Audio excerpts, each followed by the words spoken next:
How's it going, Vandals? I'm Johnny. Welcome back to Graphic Vandalism. Yep, it's new video time. This one is Adrenaline Overdose. A look at 5 of the most action-packed action comics I have ever read. Every book on this list puts almost every big summer blockbuster action movie to shame. And like always, I have quite the variety for all you Vandals out there. And with that, let's just get into it. Alright, first up, a little espionage thriller fun with Polar, Book 3, No Mercy for Sister Maria. Astoundingly written and drawn with so much noir charm, it's not even funny, by the one and only Victor Santos. Published by Dark Horse Comics. And first off, I have to admit, I absolutely love Polar. It's by far one of my favorite espionage noir comics ever, but this one, Book 3, is the series at its most explosive and action-packed. This one is all about a mobster's wife with a wealth of underworld knowledge hiding out in a convent in Europe. When a hit gets put out on her, every heavy hitter and merc around the world is looking to cash in, and a beautiful, peaceful convent becomes a total war zone. The Black Kaiser and Christy White try and tip the balance, but will they be enough?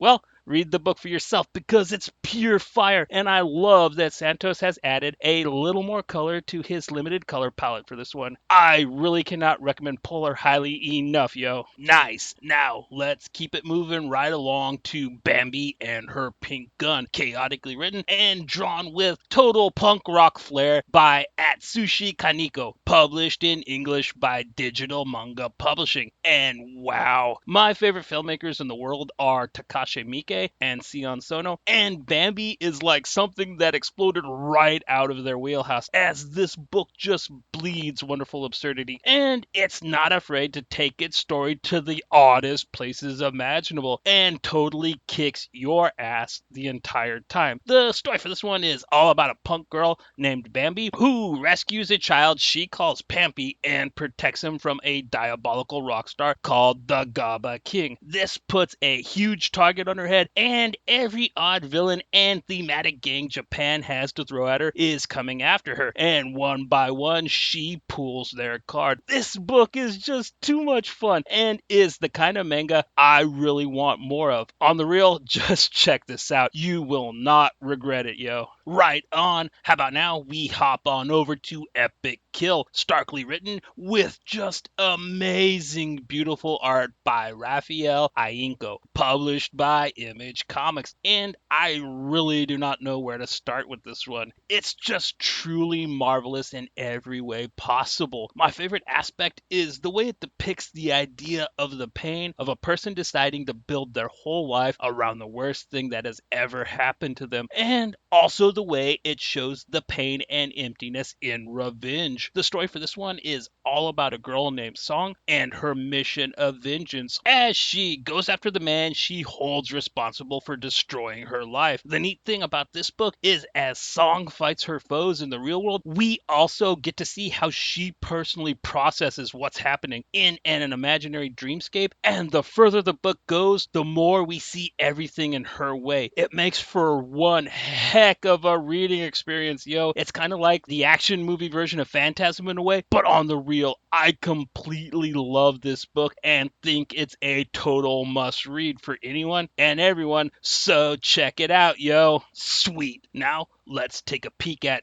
Die, Die, Die, written by Robert Kirkman and Scott M. Gimple, with vivid, fluid art that is just so full of motion by Chris Barnum, published by Image Comics. And I have to say, just right off the bat, this is, in my opinion, the best book Kirkman has worked on in the past 10 years. The story for this one just explodes right off the page and reads like what we'd get if you mix Tinker Tailor Soldier Spy with Garth Ennis's The Boys, as we just get injected into a conspiracy theory laced world full of spies and assassins with 3 brothers, triplets, who are the sons of the world's greatest assassin that he personally trains, and now they clean up other people's dirty messes. And the world Gimple and Kirkman have created for this one is very messy indeed. This book is the definition of a total blast, and if you have not read this one yet, you really need to get on that because this is honestly must read stuff, yo. Right on. As last, I have something very special. So, last but surely not least, we have 12 Reasons to Die, originally created and plotted by Ghostface Killer and RZA, adapted into comic form by the hit-making powerhouse team of Matthew Rosenberg and Patrick Kenlone, with art by the greatest list of who's who in comics art I have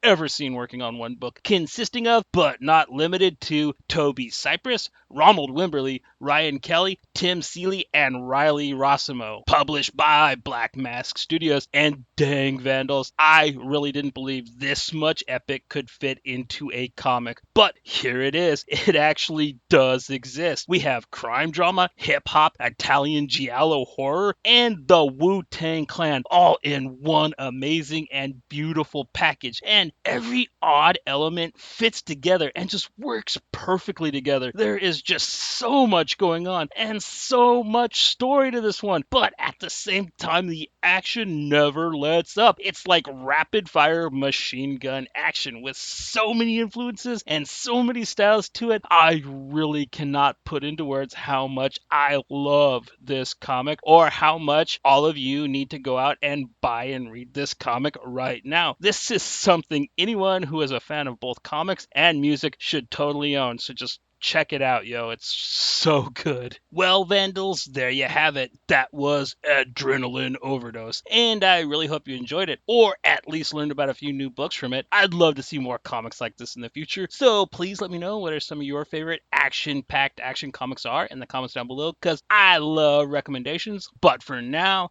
until next time, I'm Johnny. This is Graphic Vandalism. Don't stop reading.